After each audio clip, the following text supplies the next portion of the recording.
So the biggest topic that everyone's talking about at the moment is the balloon incident. Okay. The balloon incident. So let's just put balloon in and see what comes up. Fears Joe Biden may have shot down lobbyist club's small balloon. That's pretty funny, actually. That's pretty funny. All right. So I'm going to give you my understanding of these events. And obviously you guys can fill the gaps if I've misunderstood anything. So there was a massive balloon shot down over America. Object down by US missile may have been lobbyist, hobbyist, $12 balloon. So this is an interesting spin on this. I think it's important to understand the media's response to this and actually what's happening in reality, because those two separate things need to be engaged with. So the story goes this. There was a balloon, presumed to be a Chinese balloon, flown over Alaska, which came from all the way over the Pacific Ocean and was flying over Alaska, and it was shot down by a US fighter plane or a missile-based plane. Okay. And China says this was a weather balloon that maybe got lost. America is saying this was a spy balloon. However, the belief is that this got over here due to lack of spotting abilities by the Americans, or, I don't know, lack of Chinese technology as well, because you could say it got lost, for instance. There's all these arguments you could play out as well. But I think the biggest development of this is not the very first time this has happened. This is only the first time that we're hearing about it on a huge level across the media. Because apparently under Trump's administration, there was like about 5 of these that happened of a unknown UFO, unidentified flying object, being shot down over American airspace. And we didn't hear about this in the news, probably because it didn't make full news, or maybe people didn't see it with their cameras and take pictures of it, therefore it linked to the media, so therefore it got talked about massively. But of course, it's in the news right now, so every time there's an instance of a balloon getting shot down or some kind of UFO getting shot down, we're hearing about it in the news massively. But most of the time, a lot of these are probably very small objects that probably even aren't a big deal, because they're probably not even Chinese, and they're probably not even objects that can cause any actual proper harm anyway, but they're getting shot down anyway, probably because of the media hysteria putting more and more pressure on Biden's government, more than likely. So I would probably take a guess. The reason why there's hysteria amongst this certain event is because the media is talking about it more than ever. And I'm not trying to say the media is bad. I'm just saying that if the media talks about it, just surprisingly, you guys talk about it as well. And it goes right in this big circle, you know. Trump balloon shot down.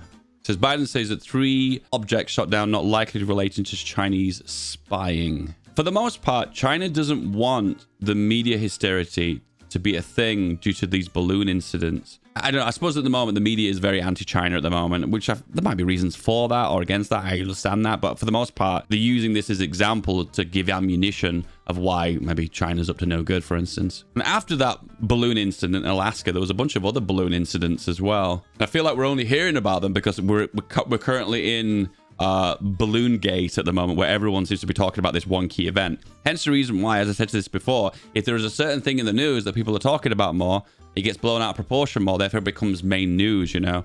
And once again, these events may have happened in the past and we never even known about them, because more than likely probably didn't someone take a picture of them with their camera, therefore it blew up on social media. Anyway, that was my just little talk about the balloon thing. Let me see if I can get some pictures of the balloon. Officials search for debris, a balloon shot down over South Carolina. What might have actually happened? Oh, this is a good breakdown here. It shows you. Oh, this is very hysteric. Look at the hysteria behind this one. Nuclear missile sites, and the balloon is heading in that direction. Oh shit, so drama. This is why I don't trust the Daily Mail, guys. It's just a dramatized tabloid trash. Okay, this is the rocket. This is the balloon getting shot. Here we go, boys. Pop. They're shooting it down. What are you doing? Pop.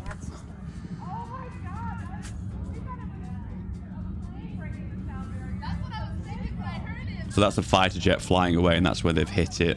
It's already been blown up here, so you can see the smoke of it being blown up, and this is falling down here. Goodbye, balloon. We will miss you greatly. I think a lot of the time, this does enter the realm of conspiracy territory, because the government, the US government, is not going to fully disclose all the information that was attached onto this balloon. They're going to only disclose certain pieces to the media. So they're not going to add fuel to the fire and say there was a big camera on it with a 365-degree lens with 1,000 megapixels scanning every single house in America, in Alaska. You know, they're obviously not going to talk about shit like that, are they? They're going to keep it on the low. But then again, they might also find information like it is just a weather balloon. And in that case, in that circumstance, they might not even talk about that either. So therefore, destroying the hysteria over it. It feels really strange to me as well. Why would you use a balloon for spying over using a satellite? Surely China's got satellites, right?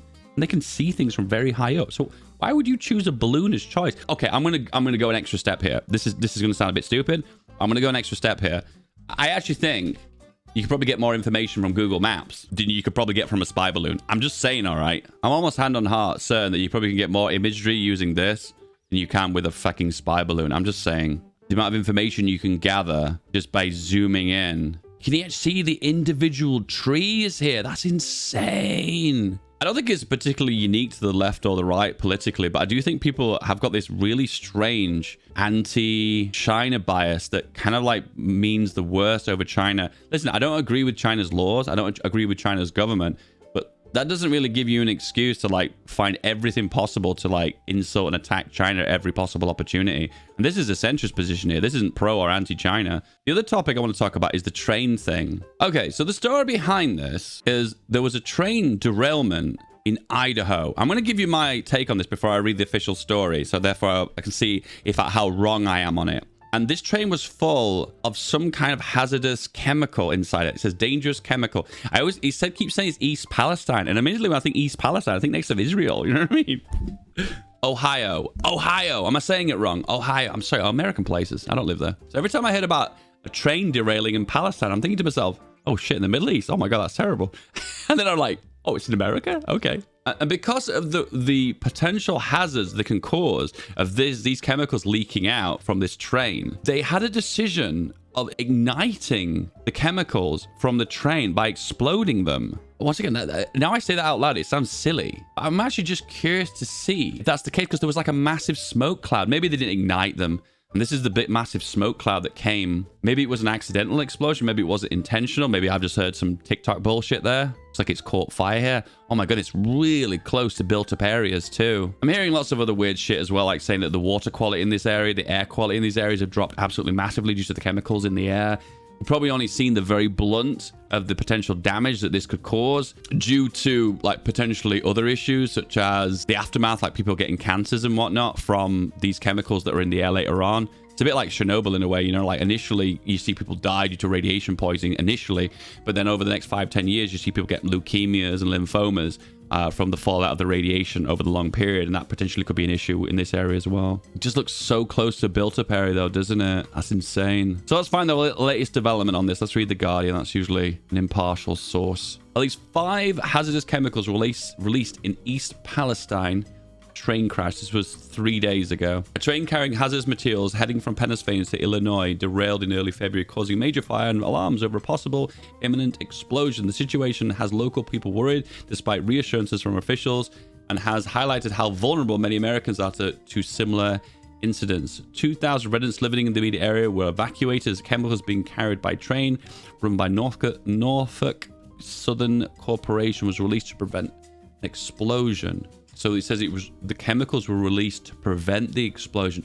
Okay, so that's where I've got kind of misunderstood here. So it looks like, oh, I see what's happening here. So what potentially could have happened is there could have been a buildup of pressure causing an explosion. So they've had to forcefully release some of the chemicals to prevent an explosion. That's where the miscommunication happened. So at night on the 3rd of February, at least 50 out of 150 train cars of the train heading from Conway, Pennsylvania to Illinois derailed. The train derailed in East Palestine, Ohio. Am I saying that right? Ohio? A town around 5,000 residents along the Ohio-Pennsylvania border. A huge fire spanning the length of the derailed cars erupted. No injuries or deaths were reported. Residents within 1 mile radius of the derailment were evacuated, as officials noted over a dozen cars containing vinyl chloride, a carcinogenic chemical, basically causes cancer, were involved in derailment and could have exposed to the fire. The crews ended up releasing the toxic chemicals from 5 derailed tanker cars to prevent an explosion. So it's what I said before. It's the buildup of pressure didn't want to cause an explosion, so they had to release some of the chemicals.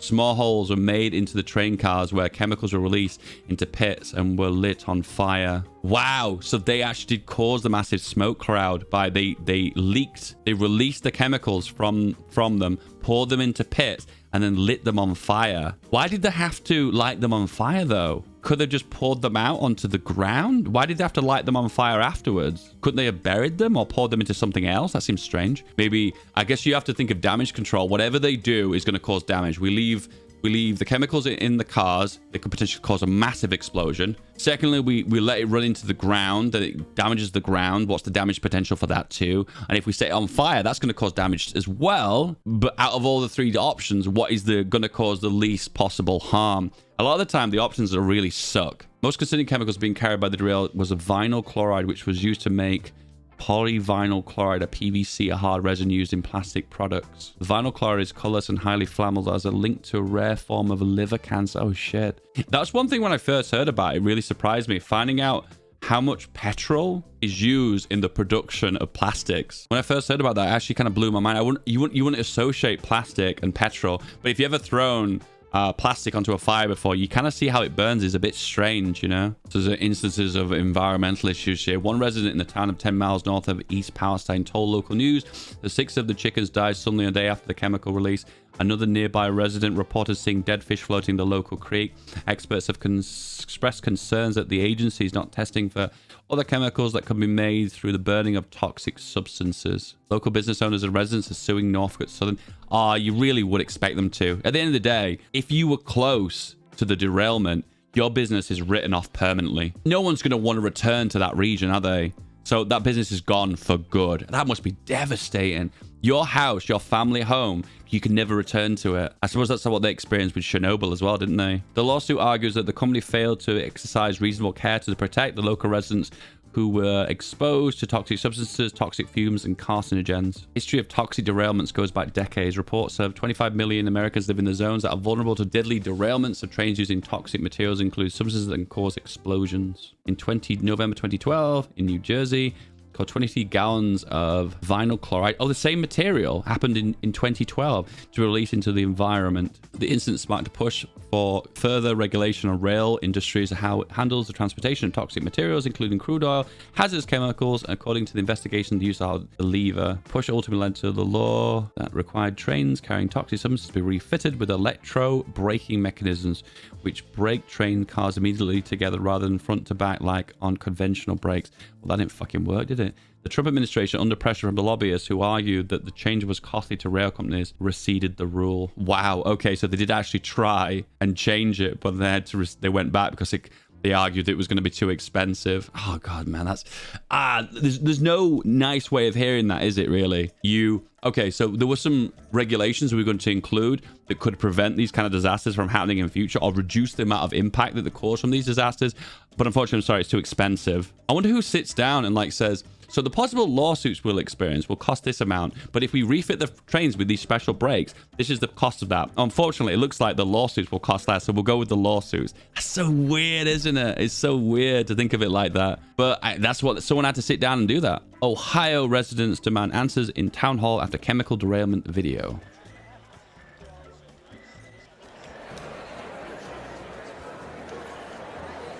Almost 2 weeks of the derailment, train fires its crash. One of the carrying vinyl chloride, flammable carcinogen. Shows the aftermath of the crash. Oh my god, what a mess! Just look at that footage again. Look at them all piled up there. They look like batteries, don't they, from above? It's funny. That previous article we just read talked about how in the derailments, it stopped the trains from all piling up on top of each other. And that's exactly what's happened here. They piled up on top of each other as they derailed. So the regulation looks like in this instance, it would have actually benefited. Oh, damn, that's devastating. I honestly feel that the Palestine, the police department, the fire department, all the first responders, they don't have the answers to give us because I don't think they know. They're not getting the straight answers either. I'm going to hope that I gave the people what they wanted, so I hope everybody doesn't stand up and get a stump speech. I have all the experts behind me at these tables, and by God, we're going to get some answers for these people. The Norfolk Southern, the company responsible for the spill, was expecting to attend but didn't show up. Oh, wow. Because they're scared for their safety.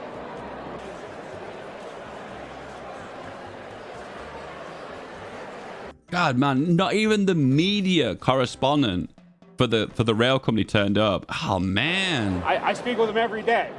I spoke with Alan Shaw today. They've been working with us tremendously. But they should, because they're the ones that screwed this up. Obama. Amazing. Amazing. So this story, unfortunately, is still unfolding. Oof, the long-term repercussions of this is going to be very deadly for people in that region. If you like the news and like my little commentary on the news, you want to see more of this kind of content, let me know in the comments below. And if you like and subscribe, we'll get more of that content in future. It lets me know that's what you want to see. And why not check out this video? It might be a good part 2. It might be what you want to see.